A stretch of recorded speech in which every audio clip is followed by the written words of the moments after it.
Là, j'ai bien l'air con, mais c'est pour le bien-être d'autrui. Cette vidéo sera en 2 épisodes. Tu m'écoutes un peu là? Est-ce que tu m'écoutes là? J'ai l'impression que non. Tu es ailleurs en ce moment, je sais pas ce que c'est peut-être les vacances, l'été. Va falloir que tu te concentres un petit peu quand même, hein.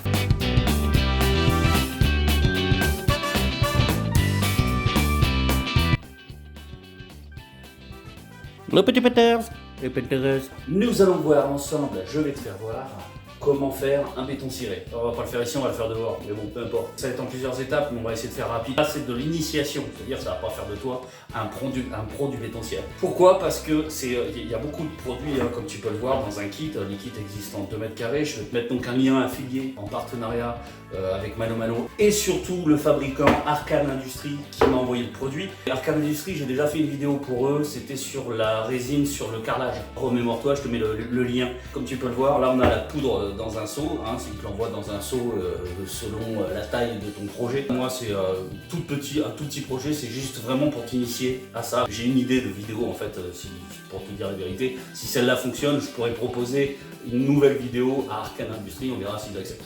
Va savoir, il faut donc liker à mort cette vidéo. La première chose à faire, part sur un béton ciré, sur un plan de travail. J'ai récupéré un ancien plan de travail parce qu'ici j'ai refait chez moi. Au départ, ils faisaient 2 primaires, un pour les supports poreux et non poreux. Ils ont fait un primaire universel, comme ça il n'y a plus de prise de tête. Ça va sur n'importe quoi, que ce soit du carrelage, un plan de travail, un strat, etc. Faut juste savoir une particularité, c'est pour tout ce qui est bois exotique, contreplaqué, les multiplis, tous ces bois un peu spéciaux. Là, je te conseille vivement, et c'est pas que je te conseille, c'est qu'il faut faire 1 à 2 couches de peinture glycéro là-dessus avant de mettre tous les autres produits, parce que c'est pour éviter les remontées tanniques. Le tanin du bois, sur certains bois, fait remonter des taches. Et alors là, c'est dégueulasse. Je l'ai vu chez un client parce qu'un mec ne savait pas le faire, et il l'a fait. À mon avis, il a eu ce problème-là, des remontées tanniques, et ça, c'est dégueulasse. Je t'explique les produits, et ensuite on voit la manipulation. L'application, c'est mieux. Dégraisser, on est d'accord. Tu peux passer un petit coup de ponçage pour égrener, pour enlever toutes les merdes qui pourraient te gêner par la suite. On part donc d'abord avec une couche du primaire universel. Une fois que ça c'est fait, il faut attendre 12 heures à 24 heures. Bon, moi en général j'attends le lendemain. Hein. Donc une fois que le primaire est balancé, on va créer la résine. La résine, elle se fabrique assez facilement. Quand tu commandes chez eux, tu choisis ta teinte. Il suffira donc, on a le colorant, on a la résine, on mélange le colorant dans la résine et on mélange, je crois que c'est la proportion, mais on va le voir dans la fabrication, c'est 1 pour 3. C'est-à-dire que un volume de résine, et c'est pas un volume, c'est en kilos, c'est en poids. Et là, il t'envoie vraiment pile poil ce qu'il faut. C'est pour ça qu'on utilisera. Celle-ci, c'est une balance alimentaire, mais enfin, elle est au gramme près. Et c'est super important. Il faut vraiment le faire minutieusement à partir du moment où tu as des produits et tu as des dosages. Sinon, tu vas faire de la merde. Tu risques d'avoir des teintes différentes, etc. entre la première et la deuxième couche. Ça peut faire très moche. Si c'est recherché, ça peut être joli. Mais si c'est pas recherché, ça peut être moche. Sans compter que ce sont des produits chimiques quand même. Donc, il faut quand même que ce soit dosé à la perfection. C'est exactement le même principe que pour la chaux, les enduits à la chaux.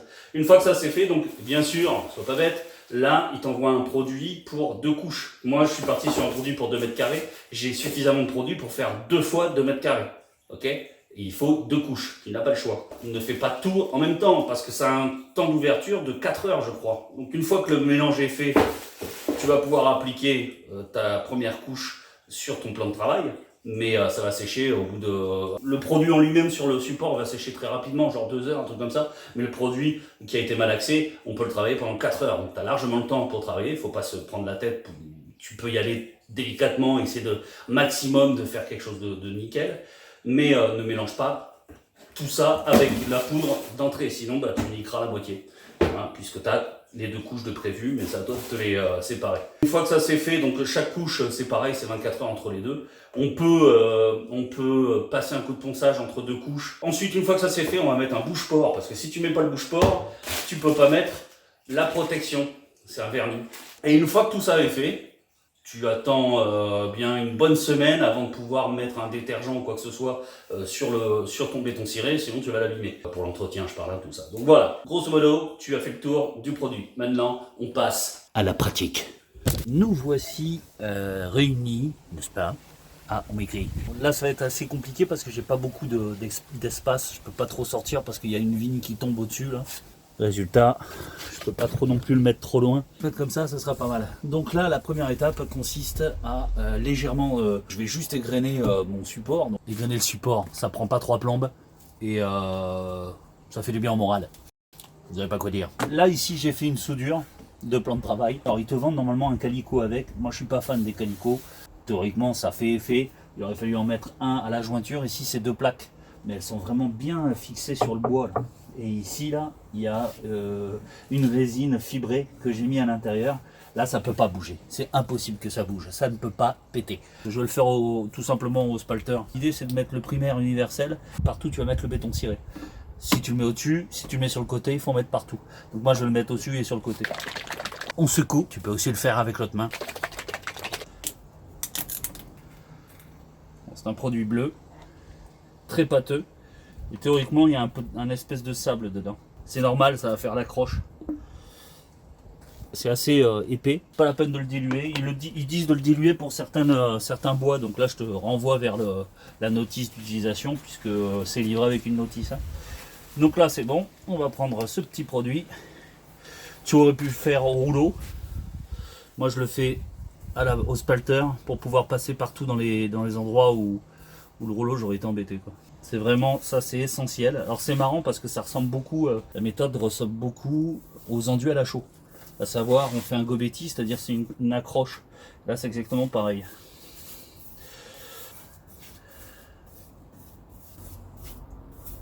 Là pareil, je vais faire tout le côté. Mais il faut en mettre partout, absolument partout où tu vas mettre du produit, quoi. Ça c'est la première étape. Bon, je fais ça dehors. Ça sent un petit peu, mais c'est pas violent. Ça sent pas autant qu'un louf. Non seulement ça va bloquer le fond, c'est-à-dire que ça va éviter tout problème, tout désordre par la suite avec le produit qu'on va poser sur le bois. Et ensuite, ça fait aussi office d'accroche. Ça sent pas trop. Ça sèche très rapidement, entre 2 et 3 heures. Donc on va vraiment croiser, enfin je vais croiser les doigts pour pas que je me retrouve avec un chat collé sur le plateau. Ça peut arriver, mes chats sont cons, hein. Ils sont un peu bizarres. Écoute, en tout cas, c'est ce que disent mes voisins. C'est recouvrable par le béton ciré 4 heures après. Donc là, il est 5 heures. Je vais pas avoir le temps de faire ça aujourd'hui. J'ai fini le boulot pas trop tard, mais bon, tant que je rentre, que je prépare le matos pour faire ça, il m'a pas fallu longtemps, il m'a fallu 5 minutes. Et là, c'est calculé pile poil. Hein. J'en ai pas un petit peu de plus. Hein.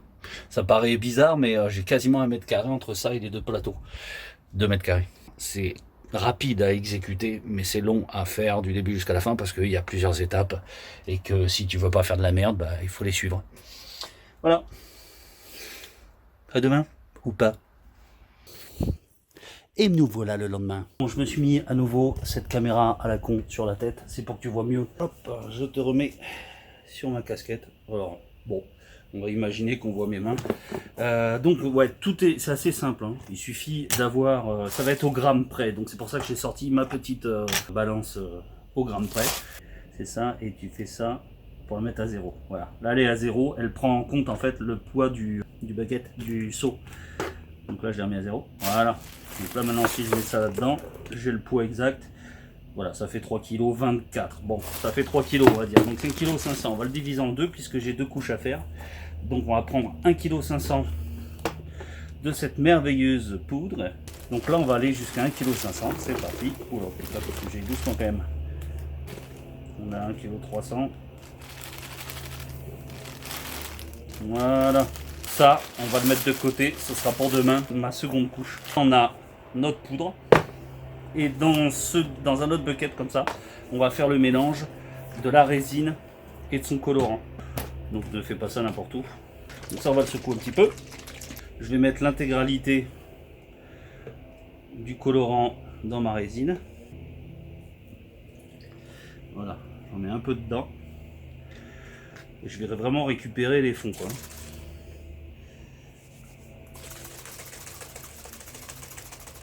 Comme ça j'ai l'intégralité de la teinte qui est mise dans ma résine. Et ainsi bah, ça va ressembler à ce que j'ai commandé, à savoir, je crois que c'était un gris anthracite, mais je ne mettrai pas ma main à couper parce que comme je l'ai commandé il y a un moment, je ne me souviens plus. Donc là je mets tout ça dans le bidon de résine. Et je dois avoir 500 g de colorant là-dedans. Parce que là on le fait en poids, La chaux, que ce soit un stuc ou des enduits à la chaux, ils se font, je me gratte parce que je me fais bouffer par le moustique, ils se font au poids, donc ou au volume du moins. Un seau de chaux pour 3 seaux de charge par exemple. Là ici c'est pas ça se fait pas au volume, ça se fait vraiment au poids. Donc on va mettre exactement 500 grammes. Là je regarde juste le poids du machin. Voilà les zéros, hop. Le poids il fait 1110, donc ça te laisse largement assez pour faire moitié-moitié. Et là tu as intérêt à être super, surtout sur la teinte, tu as intérêt à être super juste. Attends, je vais la remettre à 0. Voilà, parce que là il prend 32 grammes, c'est le poids du petit emballage. Si j'appuie ici, hop, il va se remettre à 0. Là c'est bon. Oui, donc là tu as intérêt à être vraiment au gramme précis pour avoir toujours la même teinte selon les bains quoi en fait. Bon, là en l'occurrence, on fait tout d'une seule fois, d'une seule traite, donc ça c'est pas très géant. Donc là on doit mettre 500 grammes, si tu as bien calculé. Donc on attend qu'elle se stabilise. Là on approche. C'est exactement comme à la station essence quand t'as pas assez d'argent. Merde, je fous du colorant partout. Allez, hop. Voilà, on est pas mal, hein. On est pas mal du tout. 500 grammes, regarde. Je sais pas si tu le verras, on est à 500 grammes, c'est impeccable. En fait, pour éviter les grumeaux, il vaut mieux mettre le liquide et ensuite la poudre. Donc ça, je vais le mettre au fond. Jusqu'au centilitre près. Non, en mélangeant tout doucement, je vais venir mettre ma poudre.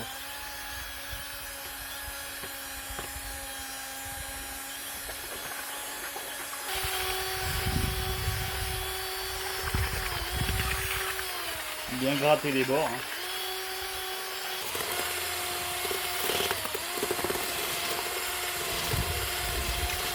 J'ai pris un seau d'eau pour nettoyer mon malaxeur.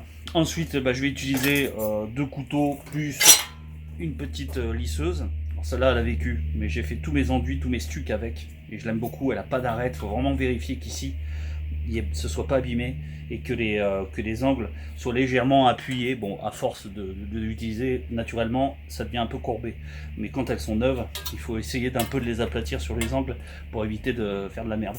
Et pareil, donc ici, il faut vraiment que ce soit nickel. Là, c'est un couteau, vu le nombre d'enduits que j'ai fait à la chaux avec ça. C'est vraiment un couteau. Donc il faut vérifier qu'il n'y ait pas une petite aspérité, qui viennent pas foutre la merde quand tu vas lisser, quand tu vas ferrer le produit. Là, ça a bien séché. Donc ce qu'on va faire, c'est on va utiliser, ça je vais l'utiliser pour faire tout ce qui est côté, tout ce qui est les côtés ici. Tout ce qu'il faudrait faire, c'est quand même protéger le sol, quoi. C'est pas mal. Ça tourne là? Je pense que oui. Hein. Alors, tu as le choix, ou tu commences par le dessus, ou tu commences par les côtés. Moi, je préfère commencer par les côtés, comme ça je fais vraiment le plat nickel. On va utiliser le produit tel quel. Théoriquement, ça doit coller assez facilement. Là, il y a des trous, c'est pour pouvoir démonter le plateau si un jour je veux le changer. Je te ferai voir de plus près. Hein.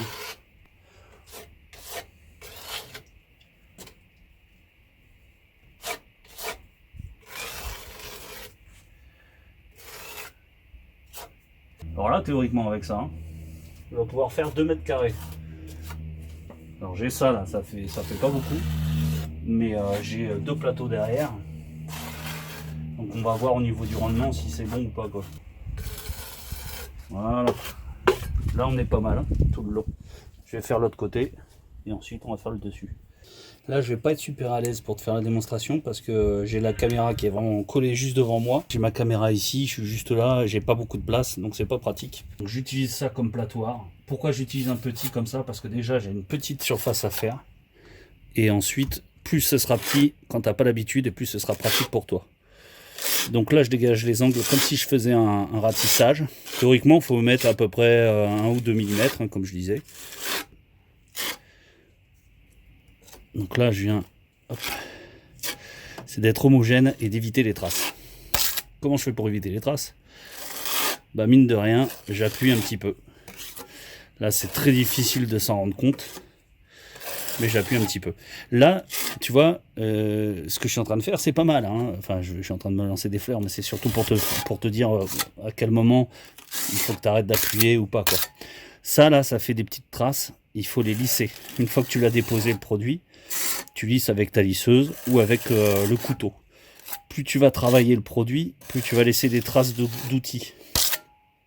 Là, on a ce qu'on appelle, dans le jargon, je sais pas si on le verra bien, une sardine. Ça, c'est dû en fait à l'accroche qu'il y a dessous. À cet endroit-là, il doit y avoir beaucoup plus de grains qu'ailleurs. Donc, te prends pas la tête avec ça, tu n'arriveras pas à l'avoir comme ça, mais par contre, à la deuxième couche, ça va passer au-dessus. Tu vois, tu peux faire toute une partie comme ça. Donc, après, c'est à toi de voir hein, si tu préfères le faire au couteau ou à la lisseuse, ou au platoir. Donc, encore une fois, moi, je te conseille quand même de prendre des outils assez petits. Quand tu n'as pas l'habitude, c'est plus pratique.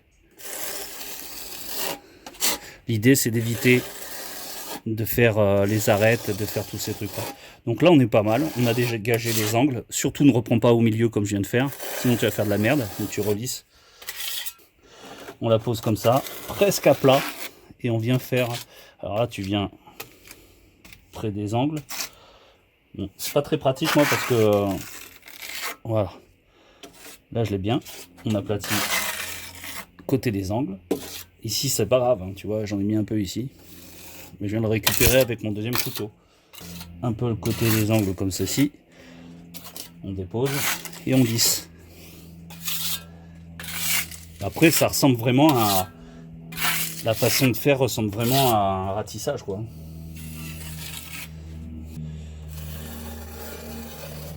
Alors après, il est conseillé de temps en temps, tu vas le voir toi-même, hein, mais quand à force de mettre du produit sur le couteau, etc., ça va faire comme des petites bouloches ici, on les voit pas bien.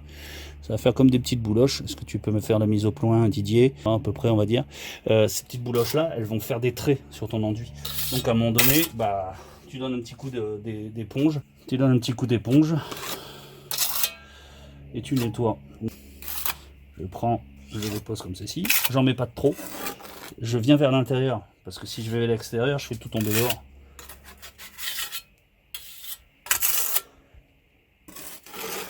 Comme ça vers l'intérieur. Et je redépose.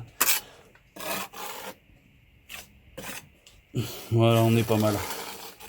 Là, je lisse. Là, tu peux mettre ton produit ici quand tu en as mis trop sur ton couteau. Et je lisse.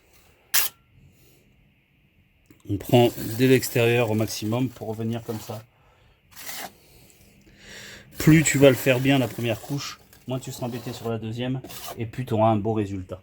Donc n'hésite pas à te mettre un peu comme ça pour voir si vraiment ça fait beaucoup de relief ou pas, quoi. En se mettant sur le côté, tu le vois tout de suite.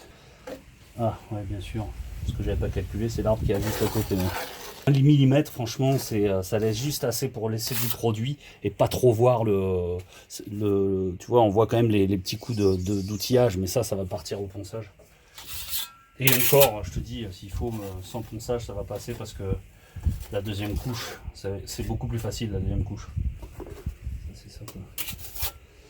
Donc là, pareil, on va faire les angles. J'appuie légèrement, tu vois, avec mon doigt, comme ceci. Là, on se met, hop là, hop là, hop là. Long. Et là, je viens de me mettre un peu de produit sur le doigt.